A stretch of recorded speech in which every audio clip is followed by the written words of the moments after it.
আলাইকুম তাহারি ভাই, একটু শুনুন। আলেমের মুখ থেকে কিভাবে আচরণ করতে হয় একটু শুনুন, কিভাবে আচরণ করতে হয়।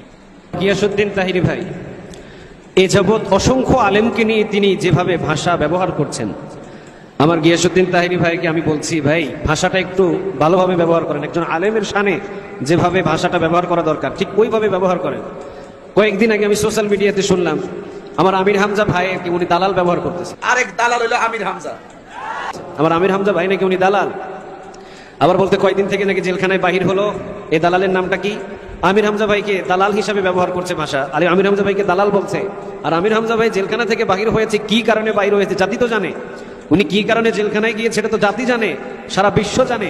যদিও আপনি না জানেন, কিন্তু সারা বিশ্ব জানে যে আমির হামজা ভাই কি জন্য জেলখানায় গিয়েছেন, কোন কথা বলার জন্য জেলখানায় গিয়েছেন, কোন দিনের প্রচার করার জন্য জেলখানায় গিয়েছেন, এটা সারা বিশ্ব জানে। আর আমির হামজা ভাই 3 বছরের বেশি জেলখানায় কেন থাকছে এটাও সারা বিশ্ব জানে। উনি বাহির হয়েছেন, বাহির হওয়ার পর এখন উনি ময়দানে কাজ করছেন। আর আপনি জেলখানা থেকে আমির হামজা ভাই বাহির হয়েছে এমন ভাবে ব্যবহারটা করলেন, আপনি মনে হয় যে আমির হামজা ভাই চুরি ডাকাতি করে জেলখানায় গিয়েছে। আর আমির হামজা ভাই কোন জায়গায় দালালি করেছে এটাও তো জানা দরকার আপনার। আপনি দলিল দিয়ে দলিল পেশ করে কথা বলেন। একজন আলেমের ব্যাপারে কিভাবে শব্দ চয়ন করবেন এটা আপনার একটু চিন্তা ভাবনা করা দরকার। আমরা সবাই আলেম, আমরা সবাই ভাই ভাই, আমরা সবাই ময়দানে কাজ করছি। একজন আলেমকে ছোট করে ফেলা আরেকজন